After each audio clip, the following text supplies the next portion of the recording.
Good morning, good afternoon, or good evening. Depending on where in the world you are, that's the most appropriate greeting. Thank you so much for joining us, whether you're here live or those of you who are watching this recording, for Time to Come Alive. This is what we do on Tuesdays, giving an opportunity to get more conscious about some area of life, become more connected with other people, and as a result, we become more creative in our lives. Every week I have a fantastic guest to introduce to you. And as I tell my guests, it's kind of like having a conversation in a fishbowl, because we have an opportunity to go somewhat deep and then also inspire the people around us. Hopefully those of you who are listening and watching have an opportunity to feel like you're tapping into the conversation. And if those of you who are with us live or live on Facebook, if you have comments, questions that you'd like for me to share or ask, please make sure that you put it in the chat. And I might even bring you on live so that you can share some of those comments with us too. Now, before we jump into our conversation with our special guest, who I'll introduce in just a moment, I wanted to take a moment for us to just get centered and find our way to how to listen to this conversation. Now, clearly we have an entrepreneur conversation coming up, and it goes well beyond that. So I just want you to take a moment to think about something that you're passionate about, whatever comes to mind. That could be a hobby, it might be the work you do, it might be relationships that you have, or just think of something that you're passionate about. Okay, everybody have something in mind? Now, think about what is it about that activity, what is it about that relationship, what is it about that location or organization? Why is that important to you? What makes it important to you? And then I also want you to think about how you invest your time, your energy, your talents, or your skills to serve that location, organization, relationship, activity. Like, what parts of you do you have to bring forth in order to be passionate about what you're passionate about?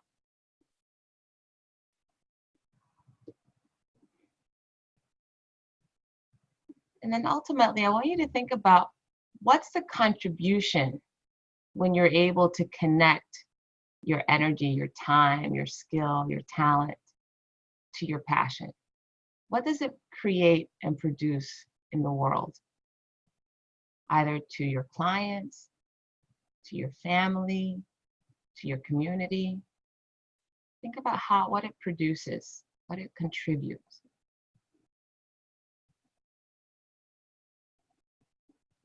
All right, and as we prepare for our conversation today, I want that to be running in your mind. This conversation is not between two people. This is a conversation among souls. And all of us have an opportunity to connect because we're listening to how our souls get inspired, right? That's why it's called Time to Come Alive. So now I want to introduce my fantastic guest. Her name is Keisha Ricks. And Keisha, I was trying to remember how long ago we met. It's probably 10 years, maybe? Probably 10, yes. 10 years. That's so hard to believe. It's hard to believe that I'm able to maintain any friendships for 10 years, as much as I move around the world. But, but what was great, when I first met Keisha, it so happened that I went to a conference for hair care, and I went to one of her sessions because it just spoke to me that you were really keen on using natural products and being really mindful about just, making sure that we were making financially wise decisions. Yes. And I was the lucky one that won a gift certificate to come to your salon. It's been amazing. Well, who knew, right? Who knew that, because that's how the universe works. Yes. We were all supposed to. And I'll have you know, everybody, that there were like 100 people in the session or something. At least. And all she did was like, oh, whose birthday is the closest to my daughter's will get this gift certificate. And so it was like, her birthday's like in January or something. February. And there were like 4 of us that raised our hand. Right. But I was the closest in date. Yeah. And I'm like, yes! Yes. And it just started this phenomenal friendship I think one of the things I most admire about you, Keisha, there's two things that you have absolutely transformed my life. First of all, this wonderful mane of hair that you all have experienced over the years is because of this dear woman. But you're gorgeous already. It's the crown. It's the finishing touch. Thank you. And not only that, but you also, I don't know if you remember this conversation, but there was a conversation we had about a year ago, maybe a little bit less than a year, where you were talking about how you were, almost 2 years now, actually, where you were talking about how you and your husband were building each other up and the kind of mentality that you had around entrepreneurship. Right. And I can't remember exactly what the phrase you said, but you were the person, one of the 4 people in my life who gave me the nudge to start my own business. Fantastic. I don't think I ever shared this with you, but I remember you having a conversation about your husband, Darius, and you doing something. And I was like, okay, I just need to do it. I need to actually get this started. So you had your aha moment. But we have a lot of aha moments in our conversation. So that's a blessing that I was able to inspire you, because you're a wonderful person. So. Well, thank you. So tell us a little bit about you. So we know that you're a rock star salon, a hairstylist, salon owner. What else would you like to share about yourself? Wow. Well, I'm a native of the East Coast. I'm from North Carolina. My roots are there, and I always start there because that's where my heart is. I'm allegiant to North Carolina. So I'm a North Carolina native, and I'm a graduate of North Carolina A&T State University. I got a BS degree there in business administration. And then I went on to just continue to thrive. I focused on family, which is my passion. You know, when you were asking the questions at the intro of the show, I mean, I didn't even do it intentionally. You asked, what are you passionate about? And it's parenting. I'm in family. That's just my thing, and you know it. And even though I'm a passionate entrepreneur, I'm definitely a mompreneur, and that's why I can't get away from the mompreneur description, because personally, I exalt being a mom over an entrepreneur, and I blended the both, and it's been a blessing. But I've gone on to build a couple of businesses that I manage, and then my husband and I have built a couple of businesses that he manages. We have 3 amazing kids, a 24-year-old who's currently in her MBA, and then we have a 14-year-old and a 16-year-old. And you get to hear all my great stories and antics about the kids, and my husband's amazing. And, you know, we're just traveling this little journey that we call life and trying to be our best at it, you know. So that's just a little bit about me. That's great. And you're right. I have this is the quality of conversation that you and I have, Keisha, that I so appreciate, is that anytime, and we don't only interact when I'm in her chair, like literally we go to lunch or we go to dinner, or you've come to my birthday parties. I mean, we've built such a wonderful friendship over the years. But going back to what you said about being passionate about your family first and foremost, tell us a little bit about, I mean, that's kind of an obvious thing when someone's a parent, that you should be but that passion for families is usually part of it. But I'm curious about your brand of passion. What makes you passionate about being a mom and being a wife? Well, I really think it starts with my roots. I, again, was born in North Carolina to 2 wonderful people. But at the time that I was born and, you know, they were young in their marriage, we ended up with my grandparents. My mom's 4 children ended up with my grandparents, and I was raised by them, and I'm very thankful for that. And I love my parents because I wouldn't be here without them. But I really endear my grandparents for making the sacrifice to raise us. And somewhere in there, and it makes me really kind of channel back to my grandmother, I really understood family values and what that meant, and creating a legacy and really pouring into each child individually. You know, my grandmother had a way of making all 38, I believe, of her grandchildren feel like we were individuals. One quick story. I remember I hated bananas growing up, just hated them, like, just the smell of them, even still in the skin, just kind of made my skin crawl. But my grandmother always made this glorious banana pudding, custard handmade, you know, over a double boiler, all of that. But she would take the time out of this large family. She and my grandfather had 8 children. Then they went on to have 38 or 39 grandchildren and 20 some great grands, I believe. And, but she would make me an individual bowl of banana pudding without the bananas. And that's just an example of how she valued each individual.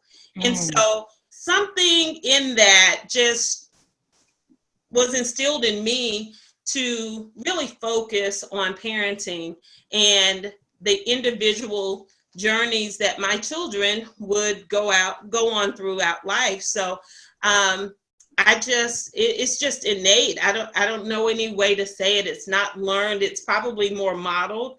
I just got it from what I saw, and I just realized that there was value in family.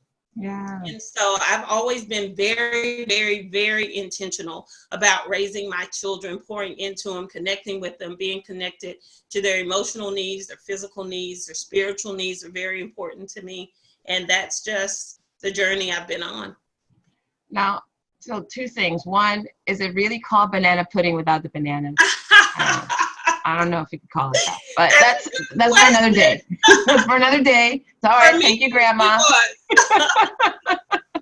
Banana-like pudding. Right. There we go. Banana-less pudding. How about that?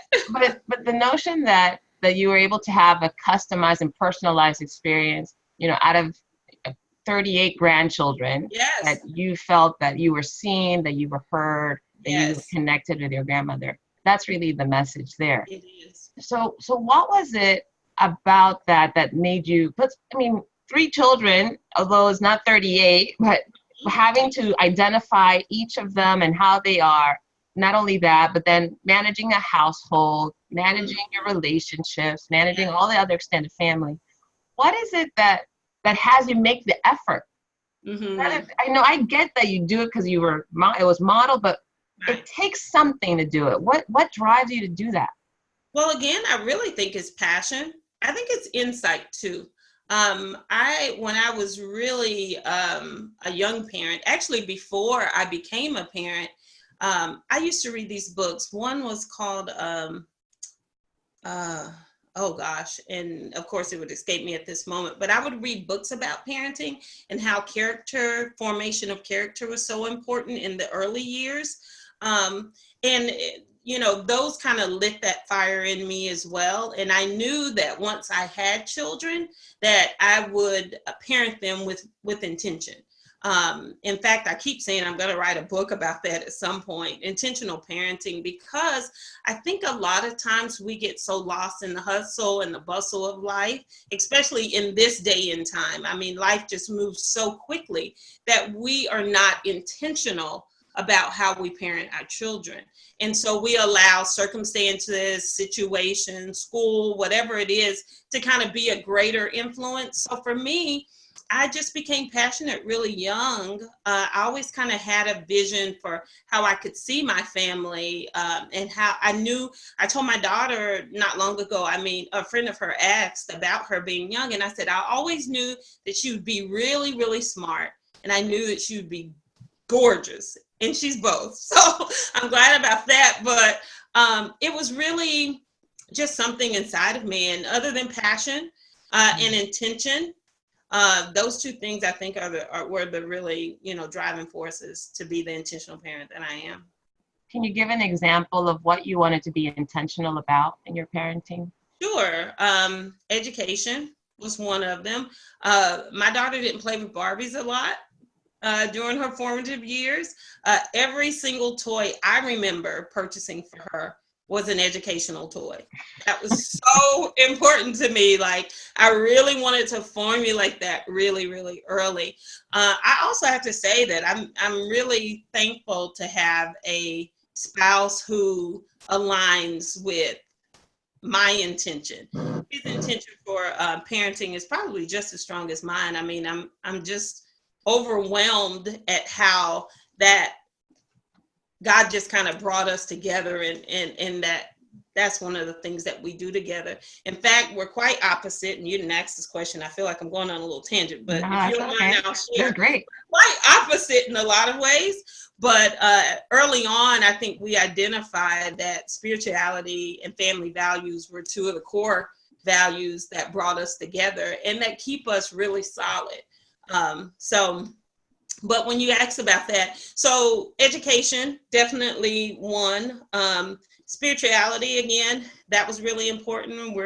I was a youth leader for years at our church, and I wanted to be sure that my children had a solid foundation. They all started out in Christian education during their formative years.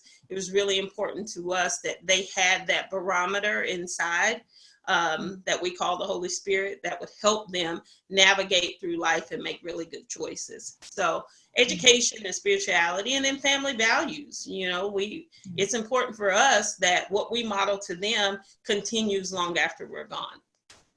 And for many women, I don't have children myself, so I'm speaking from people that I've had in my life, relationships I had, even in my own family. Gotcha. It seems like there comes a time for many women, especially in our generation and the one coming up, where there's a decision where you either become a parent full-time or you become a parent plus, right? Plus business, plus other activities, etc. When and how did you navigate making the decision to be, because it sounds like intentionality is important to you, to parent in the way that you wanted to parent with your husband, and then also continue to build these businesses that you all have? Sure. Well, I think probably when my youngest started pre-K, I stayed at home with my boys, my younger two children, for 7 years. And when the youngest started pre-K, I knew then, oh my gosh, I'm free. And I, many years of corporate experience prior to my children. And it was kind of weird because, I was part of mommy groups and, doing the whole mommy world thing as a stay-at-home mom. And then all of a sudden I have this time, I have time to do something else. And so I really kind of bantered back and forth between whether I should, work corporate again, or should I do something entrepreneurial where I can, be accessible to my children. And that was really important to me. I wanted the freedom to make my own schedule. And, if my child needed me to go on a field trip, I could go, or whatever. And so probably around that time is when the light bulb came on. Oh my gosh, it's time to really, really think about. Now, we had done some entrepreneurial ventures prior to that, but, they were things that we could take our kids with us and that kind of thing. And my husband kind of handled it, the majority of it. But of course, I knew I could make a contribution to my household financially. So eventually I would get back to work and, make a contribution through work. But I think the key factor for me was being accessible for the children. So I knew the entrepreneurial route was the better way to go. Have some freedom. And so, and to just give a little context, Sure. so before you had your two youngest ones, you were a single parent for a while. Yes, I was. And you worked in a corporate setting while you were parenting, right? So you had the double dose. Yeah. What was that like? Okay, so I got married when I was really, really young, the first time, and divorced after I think about 9 years of marriage. And so then it became my daughter and myself, and I was a single parent for 5 years, which when I look back on it, I'm like, wow, I can't even remember it being that long, but life has a way of doing that.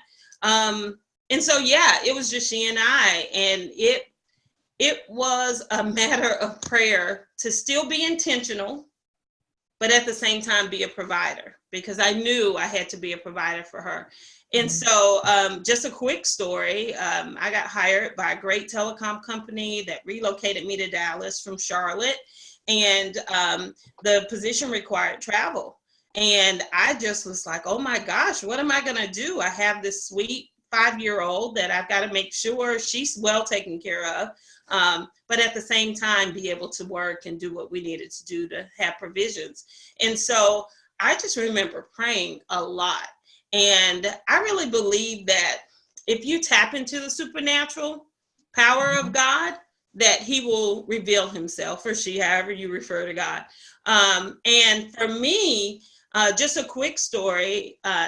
This was prior to 9/11, and you had to get to the airport 2 hours early and all of that. So you can kind of throw that out of the equation. But what would happen was I would drop her off at before school care, because I would fly out sometimes 3 times a week to Oklahoma City or Little Rock, Arkansas, or wherever, and do my business. And so I would catch a flight on Southwest, and most of those flights, if had to be in Houston or any of those cities, would be about a 45-minute flight. I'd get to the city, I'd take my clients out, we'd handle whatever business we'd have to handle. I'd be back on the 4 o'clock flight, back in Dallas by 5, okay, and would have her picked up from after school care by 6. And we did that for a while, and it just worked seamlessly. Though when I reflect on it, I never recall having to, ask somebody to do me a favor to go pick up my daughter. I mean, I was exhausted, and I recall having a couple of panic attacks trying to get back to her on time, but it always worked. So I really believe that, being connected to God and asking him to, cover us and make sure that all of our needs were met were really the catalyst for that period of time, those 5 years, still being intentional and making it work. So that, I think that's fascinating, and clearly your faith is what's helped give you the clarity and the sanity yes, to it's manage the foundation to everything, including my sanity. Exactly. And for those that might be listening who are watching that have a similar situation, maybe there's a single mom out there that's having to juggle. You make it sound so easy. It is not easy. I just got on a plane and I was back before daycare closed or pre-K. But for that person that's out there listening, that's a single parent trying to figure out how to balance, how to juggle, and what do you tell them about how to manage some of the things that they're having to manage? Right. Well, again, faith, you've got to have a foundation of something. For me, it's my faith in God, and you just got to have a foundation, something to go back to when things aren't going correct, when things are blowing up, when your child is a behavioral issue at school and you have to get called off the job to go manage that, or whatever, child gets hurt, whatever. So I'm not saying it's easy. I'm saying that my faith kept me rooted. My faith kept me grounded. And I would definitely encourage anyone who doesn't have a foundation to definitely have something that you can anchor onto when things go haywire. So that's number one. Number two, though, you have to have a vision. You have to, for your family, how you want your family to look, how you want it to exist, how you want your family to move around in the world. For us, I knew she would do school, I would do work, we would do church and friend things on the weekends. That's how our life went every single week. And that's also what kept us grounded, creating a village. It's really important as a single parent to know you cannot do everything yourself. I am very protective of my children. So for me, my kids just can't go with anyone. So you have to vet the people in your village. It's really, really important that your child's safety is of utmost concern. Their emotional safety, their physical safety is very important. And it was to me, and still is, of course, too. So create a village, get people who will help you. If you don't have family members, we did not have one single blood family member in the city of Dallas. So for us, it was really tough to begin with, but then we started with our church family. We also had some friends that relocated to Dallas from North Carolina that we knew. So just nurturing those friendships, and they've become like family to us. So definitely get a village. Also, spend time with your kids. Some people just don't want to spend time with their kids, but I like my kids. But it's really important that you spend time with your kids. And then finally, I would say, make sure you also pour into your own well. So I remember my daughter being 4 and us living in a condo in Charlotte. And actually, she was probably between 3 and 4 at the time. And I taught her about me time back then. And I would pull down all of her toys, and I would say, okay, when this little buzzer goes off, you can come out of your room. Mommy's going to be in my room having me time. You stay in your room and have me time. And I really think that kind of is why my daughter's kind of an introvert. She likes being in her own space at times because, you know, that was so important for me. Can I get just 45 minutes after work to read, to decompress, to do whatever I wanted to do or I needed to do to keep my sanity? So it's really important that you pour into your own cup and then serve your children from the overflow. And even to this day, my kids know, oh, mommy, you're having me time. Yep, I am. So we'll reconnect in a little while. It's really important. Oh, nice. I think, first of all, I know that you mentioned your daughter's kind of an introvert, so it's probably easier for her. But I think about my brother who has 5.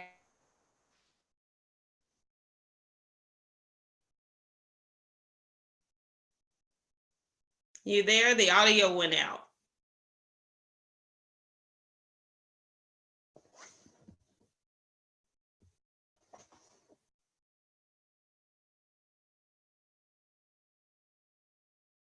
I don't know if you can hear me, Valerie. Oh, and she's gone.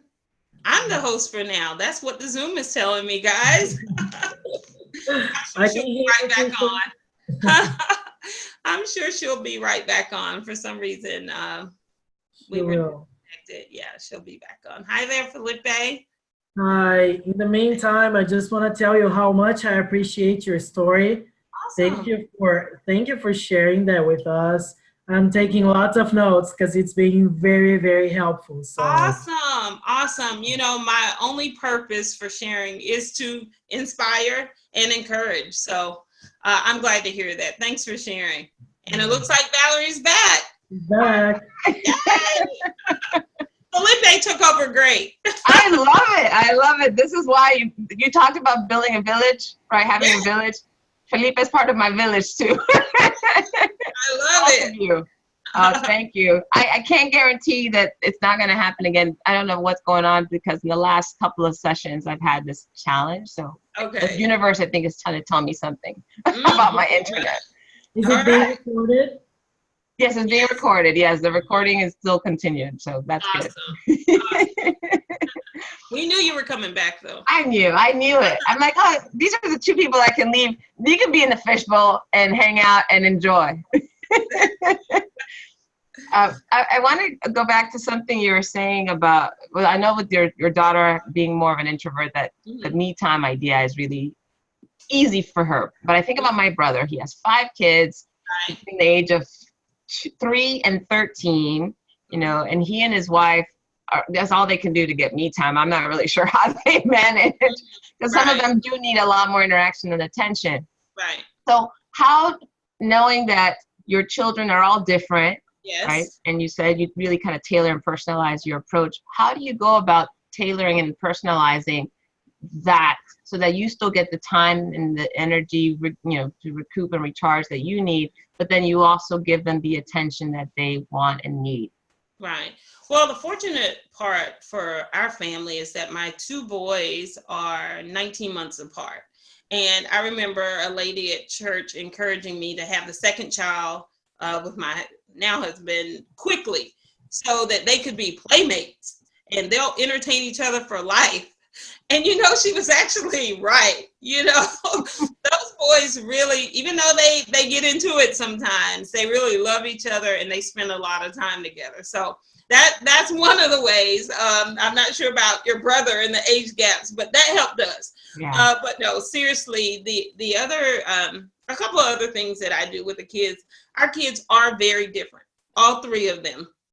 My youngest is just like his dad. We realized that really early on. His personality is much like his father's. He looks just like me versus our oldest son looks like his dad, but he's really me inside. It's funny how that happens. But they both have their individual needs. We're really blessed that our kids are they're really close to us. And now they're teenagers. They're 14 and 16, the boys. And again, my daughter's 24, but they're really close to us. So physically, affectionately, we're all really still close. They come in every morning and hug and kiss and good morning. to both me and my husband every night, hug and kiss. And it's so funny, even though they're teenagers and they're in high school now, they still kind of come 3 or 4 times before bedtime. You're supposed to be in bed. It's 10:30. Go to sleep while you're still coming back, hugging and kissing. So that part doesn't change. But they're affectionate, and I'm really grateful for that. But they are very unique and individual personalities. So we have honed into their personalities. My youngest son now is starting to get into fitness, which thrills my husband because he's a fitness person. I am not. Fitness person. So they get to bond over that. My oldest son is an intellectual, and he really likes to talk. He likes to have deep conversations. I like to have deep conversations, as you can tell. So we have great deep conversations, Valerie. But so he and I have those conversations one-on-one. They get to ask life questions, and the differences between them is so unique that some things that one is interested in, the other is totally not. But it really warms my heart that they trust us as parents and they ask us any and everything. And I think part of that is because we've always had that dialogue with them, and we talk to them about any and everything. So our kids are very unique, very individuals, very much so individuals. And we just tap into whatever their interests are at the time, and we pull on that. What I think is interesting is that the woman at church that told you that you should have a child right away didn't know that the reason for it is because you would have a child and your husband would have a child that you that you would bond with. Like you each need to have your own, and then your daughter, of course, could come in and play. She's a exactly. Daddy, sure. You know the conversations we have about her. So. Oh yes. So let's move now. We've talked a lot about your motherhood and the intention that you had in making sure that you had that family, the nucleus of your family and the foundation. Now, as you've become, your children are growing, you've also expanded business-wise, right? Once your daughter or your son was in preschool, you said you went back into the workforce. You wanted to do something entrepreneurial. So what had you choose the careers that you chose? Because not only do you now own a salon, but you also a realtor, and then I think you have some other businesses with your husband. So what had you choose what you chose, and what impact has that had on you and on your family? Sure. So hair, my daughter has this amazing mane of hair. People would see her hair, and people would ask me, "Oh, do you mind twisting my hair? Will you do my hair? Will you start my locks?" And I was kind of dumbfounded that people in Texas, they just asked to come to your house. Can I come to your house and you do my hair? And it kind of started like that. I mean, I always had an affinity for natural hair and doing natural hair and helping natural hair to grow. So that was just a gift, a talent that I had.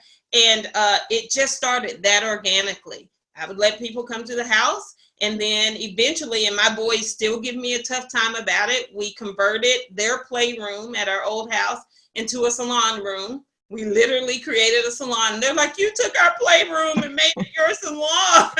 And they still talk about that. They never got over it. It's so funny to me. But, and so clients started coming, and then people would see their hair when they were out at Walmart or whatever. And, they'd say, "Who does your hair? Your hair's so gorgeous." And then, it just started that way, and it was crazy. And so that happened probably that last year of being at home. And so when he went to pre-K and I started to vet all of these ideas, I just thought, wow, this just seems to be an easy entry. Let's do that. And so, and also the natural hair market was just starting to incline, having a business degree, looking at where businesses are on the bell curve and trends and that kind of thing. It just made sense. That was back in 2010. So we got a space, and all of that I just believe was God ordained. We got our salon space and moved in, and the rest is history. I mean, clients came out of the woodworks, and it's just been a relationship referral type of experience. And that to me warms my heart because I'm a relationship oriented person. So for me, it was really, now almost 9 years later, this month, it'll be 9 years that we've been in business. Wow. I know that's crazy, right?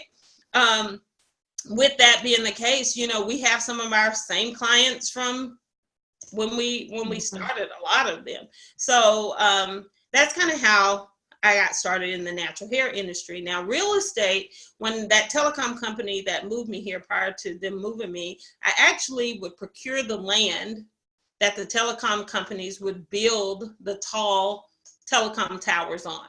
So I was licensed in real estate in North Carolina. So it kind of just worked in where I could do a corporate job with real estate.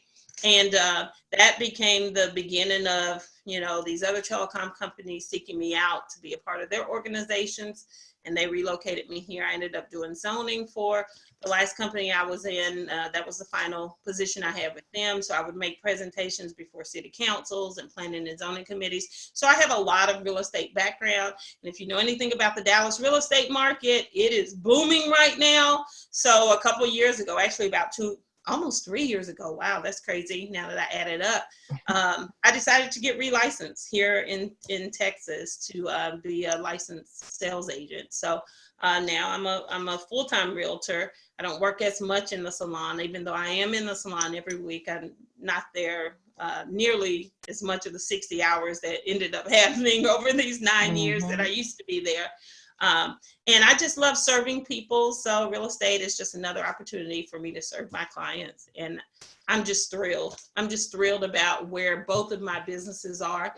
The real estate company that we built, KDM Real Estate Services, we offer real estate management, including investors, regular, you want to buy a house, Valerie? I'm here. I know who to go to. Exactly. What I think is so phenomenal about what you shared is how organic everything is. It has been. Every single thing you said, from the moment you dropped your youngest in pre-K, dropping them off. You found that, okay, what aligns with what I'm already doing, what you're kind of inclined to do. You had, the hair care just kind of came about because of your daughter. Everything that you seem to move into has already been somehow pre-programmed, it seems like. I call it preordained, yes. Preordained, yeah. But I'm curious about, sometimes people find that, oh, I want to do that thing, not the thing that makes the most, that's the easiest to align for. And then sometimes we swim upstream trying to get to that one thing. Absolutely. What had you choose to go with the flow? It sounds like that's what you did, go with the flow, as opposed to find another stream to move into. Well, I guess another thing that my grandmother modeled was this whole faith thing anyway. And it really had me as a young child being faith-filled. I really feel like my faith, the amount of faith that I possess is something that I got on the church pew as a very, very young child.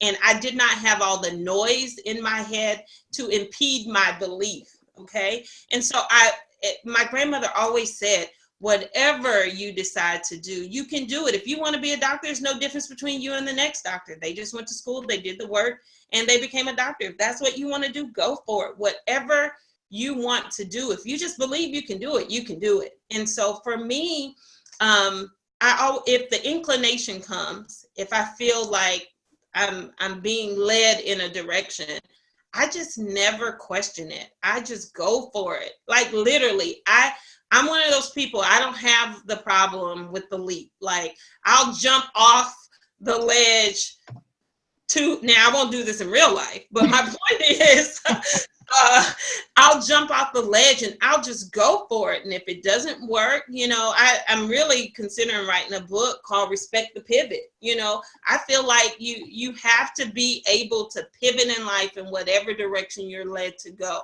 I don't feel like I make a conscious decision that this is what I want to do, and then I'm going to swim upstream to do it. I don't do that. I really listen, and I really process, and I really pray, and ask, what direction should I go? Because I just feel like if I'm led somewhere, that's the path of least resistance. And so that's the path I should go on. So many people do, you know, kind of bump their head and keep bumping their head and never kind of listen to, because I feel like if we listen, we'll be led in the direction. I couldn't agree more. I think that whole notion of the path of least resistance is probably one of the hardest lessons sometimes for us to learn, especially those of us like me who would like to be very assertive and like, I know what I want and I'm going to go for it. And I've had plenty of doors and windows closed. Nope, not here, not today. And you know, respecting the pivot. And by the way, that's trademarked already, so you can't steal the name of her book. Exactly. But yeah, having to respect that, okay, that's not for me. This is not how it's going to work. And I've had that happen in my business already. It does not mean that that path is not hard. When you say the path of least resistance, some people perceive that as easy. I'm not saying that it's easy by any means, but what I'm saying is that you already possess everything that you need in order to accomplish whatever you're being led into.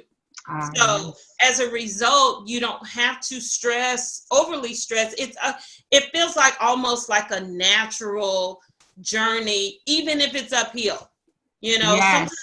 When we're, you know, sometimes my husband is into this fitness thing and I try to be, so we bike and we hike and we do all kinds of fun stuff, and I enjoy it. I'm not saying that, but what comes to me a lot of times, especially on the incline, is that, I mean, because I hate inclines. I hate going up when we're biking. I hate any kind of incline. I hate when we're hiking. Oh my gosh, you should see me.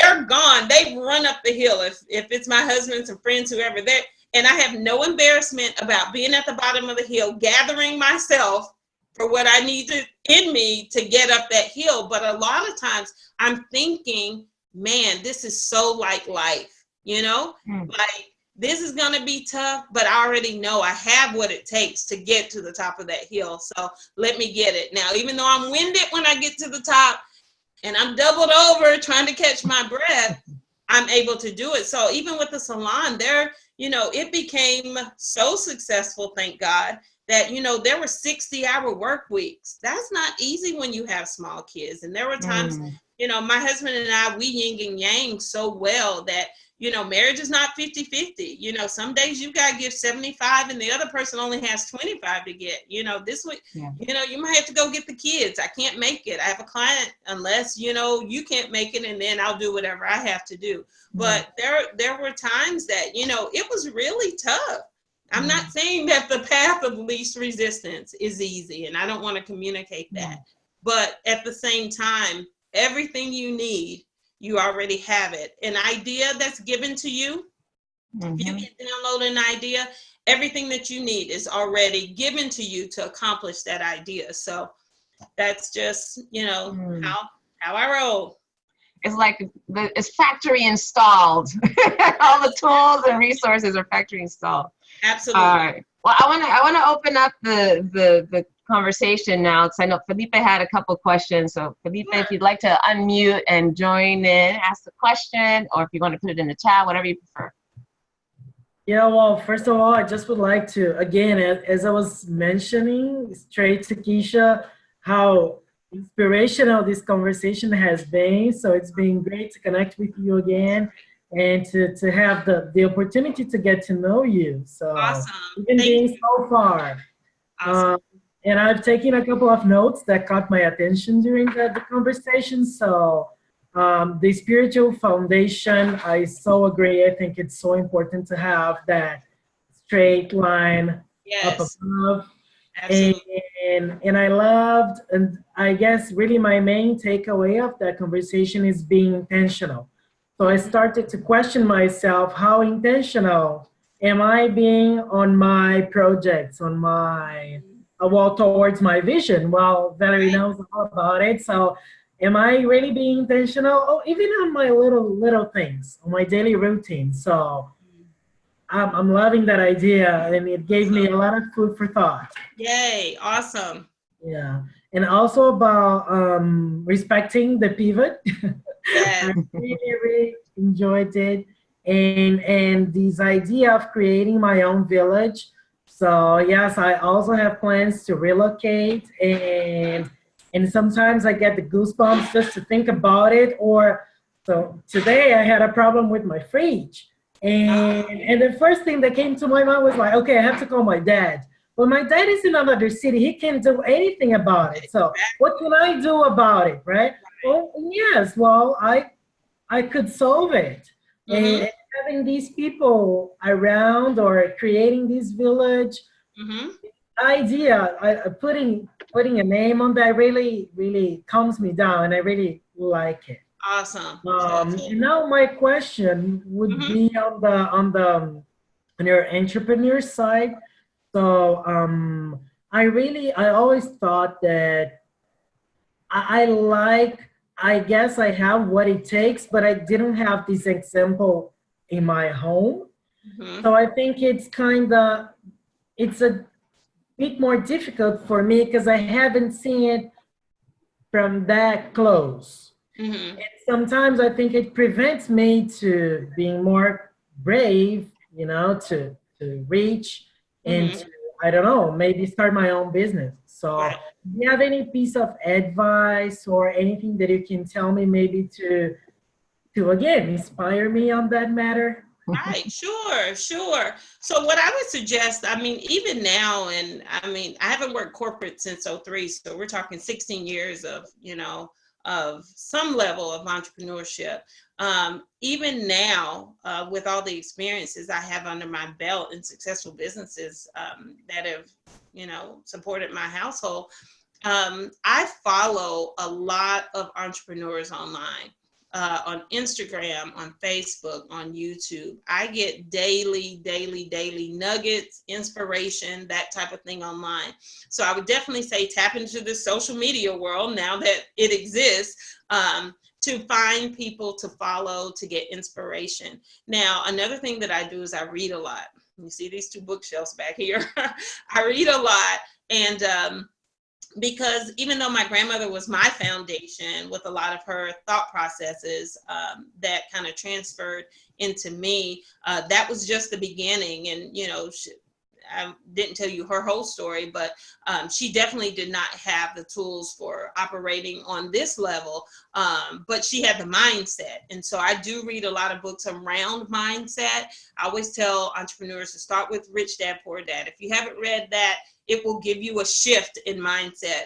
I mean, just immediately, that book is full of aha moments. So I would say that and other books around mindset, entrepreneurship, all of those can help kind of push you forward. I also listen to a lot of podcasts. So thanks for having me on your podcast again, Valerie. When I'm in the car, we know the Dallas Metroplex now, it takes 30 to 45 minutes to get anywhere. So I'm either listening to podcasts or I'm listening to YouTube videos, my favorite entrepreneurs while I'm driving. Even when I go to my salon, it's about 25 minutes away. Every single day before I drive back out of my driveway, I am literally queuing a video or a podcast to listen to on my way out. And I do the same thing when I come home, no matter what. So I don't get a lot of radio time in, but I'm using that time to download more information, give me more ideas, kind of keep my fire going. So I hope some of that helps. Oh, definitely. Yes. I'm very much into podcast videos, so it's definitely very helpful. Thank you. Awesome. You're welcome. I think it sounds like what you do, Keisha, and everything that you've described is that you're also intentional in how you fill your mind. Yes, very. Like you literally, you have this ritual, perhaps you can call it a ritual, where you fill your mind with information, with inspiration, with resources. The idea of managing the mindset, I think, is key, because sometimes it might be that somebody has an idea, and I've fallen into this trap too, especially now a couple years in doing my own business, where so-and-so did that, I'm gonna do that thing too, and I've tried it and it's like that didn't work for me, like what? Exactly. But what I think you point to is that what you say yes to in order to have that path of least resistance, right, to use the factory installed gift that we have, is about having the kind of mindset that is not about, do this 5 things, but really nurture these types of that mentality, or nurture that behavior so that you can access the creative part where you can then come up with that brilliant business idea that you can manage money in that way. So Absolutely. that's interesting. Yeah, absolutely. I think it's so important, again, to listen to whatever downloads you're getting, whatever the Holy Spirit is telling you, and be able to move in that. I think bold entrepreneurs don't spend a lot of time being worried about what other people think. I think that what we spend time on is listening and moving, taking action, implementing. And that's the difference between us and the dreamers. The dreamers have a great dream, and they want to accomplish whatever they're dreaming about, but they don't implement, they don't take action. And I think for bold entrepreneurs who pivot even outside of what people think. I mean, I did hear buzz, oh my gosh, you're going into real estate and you have a hair salon? Like, what? I don't get it.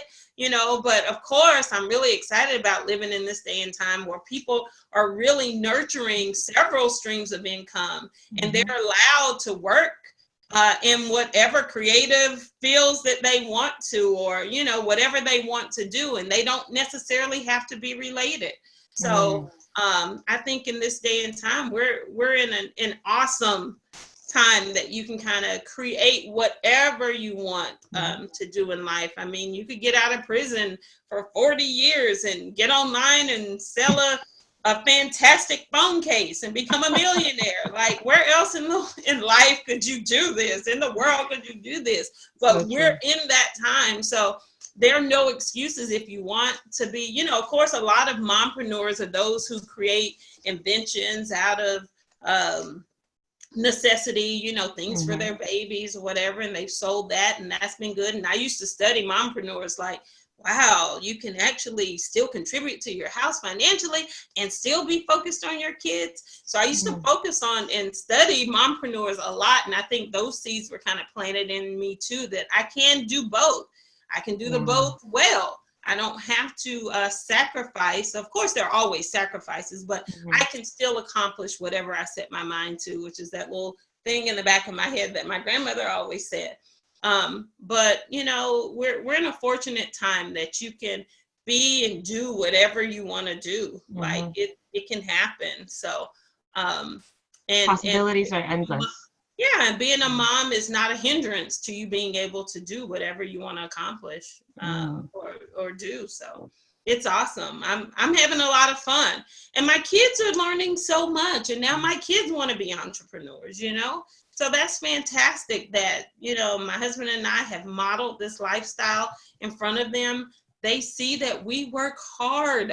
We do. We work really, really hard. Some days we're exhausted, but they kind of, I just feel like it's transferring over to them some of the same principles that were transferred over to me through modeling. I mean, they see what we're doing. And now that they're getting older, the boys are getting older, my husband's starting another business and they'll be able to work with him. I mean, it's just phenomenal. This journey is just, it's a lot of fun. It's a lot of work, but I wouldn't change anything. I think that's kind of the magical part, because you've tapped into your guidance, right? Your higher power. You've also know that you have to nurture and really curate the things that that influence your mindset. But I think and then we kind of started this way with the mindfulness in the beginning, is now everything that you and your husband do is really because you're making a contribution. And that model that you're now showing your children, the contribution that you're making to the communities that you live and work and play in, the community that you've built with your customers, with friends, all of those individuals can also see what you've modeled. Like I said, you were one of the people that was just like, I need to just jump on this thing, get this going, get my business going. Let's do it. Yeah. So I that's one of the things I appreciate so much about you. And you mentioned earlier how important vision was to you. Right? You had a vision for your children. You had a vision for your family. What's your vision today? Like, moving forward, after all the things that you've shared that you're doing, what's the vision for the future now? Wow, Valerie, it's so crazy you would ask that, because back in April, I turned 50. And I don't know what it is about that number that kind of makes you reflect and see what you've accomplished, kind of assess your life and, you know, all of your experiences. For me, that's what happened. I spent some time and I was kind of wowed by some of it, and some of it, to be quite frankly, freaked me out. I felt like, man, have I accomplished all the things that I want to accomplish? Because, you know, 50 is a real number. So I started to put together my vision for the next 5 to 10 years because I know my family will be changing. You know, in 10 years, our youngest will be 24. You think about it like that, like that's insane to me. And my daughter will be 34 in 10 years. She could be married. We could be grandparents, you know. So that's just bananas.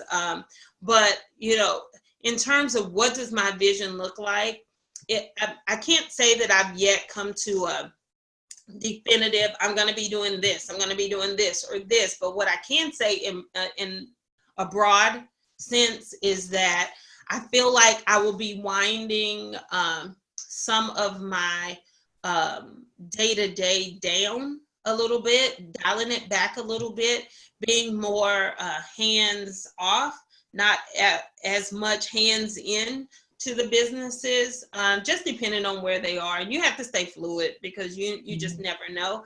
In 10 years, I'll be 60. What's the age of retirement? Because I do want to retire at some point. 55 or 62 or something. You can retire now if you wanted to. But it's so, well, I don't know. But it's so crazy because what I will say is that I feel like the next 5 years, between now and the next 5 years, I've got to continue going super hard. So if you ask me in 5 years between now and then, like, I feel like all of our businesses will be much more advanced to where they are now. We're in a different season of our entrepreneurship. When we first started, we had to do a lot of shoestring budgeting, starting these businesses out just on a shoestring.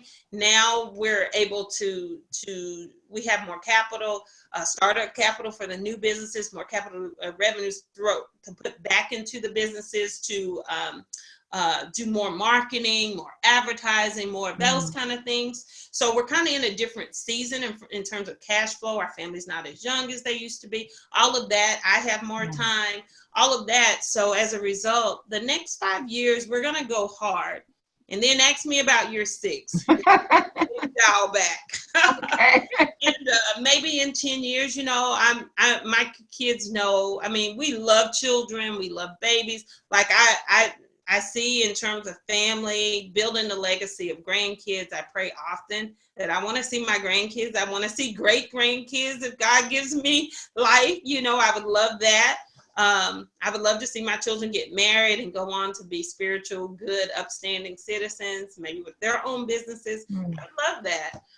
So that's kind of the vision I have for my family and work. And that's kind of where I am. I love that. I can't believe it. I'm just stuck on that. How about that? I'm just kind of stuck. No. I'm glad that we brought it up because it's something apparently you had to just kind of work through. Oh, for sure. It's something about 50. It's a real number. It's a real number. So, February, I'm going to see Oprah. She's coming to Dallas. I'm super excited. I know we're going to be there together. I'm so excited about that. But we'll send pictures. Yeah, exactly. But her whole thing is 2020, something Vision about your 2020. vision. Yeah, Vision 2020. And when I saw that, I was like, I got to be in the room. I've got to be in the room. Of course, she's been a major influence.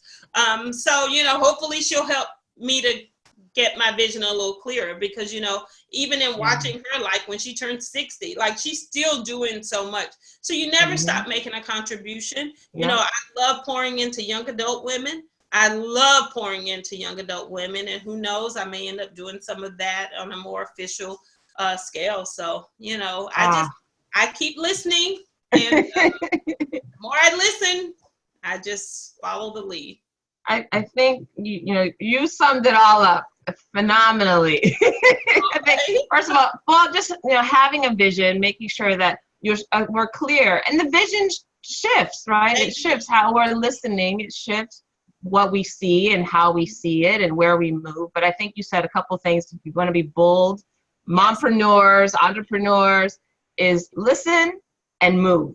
Listen and move. That's really the spirit of it. In whatever area of life that makes us come alive, that's the opportunities to listen, find whatever that guidance is, and then take action on it.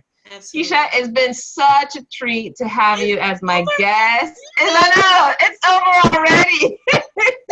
It has been my pleasure. I'm so thrilled that you asked me to do this, Valerie. You know, I just love to continue to share and inspire. I'm always trying to pour into people. You get in my chair and it's all bets off because I'm going to you in one way or another.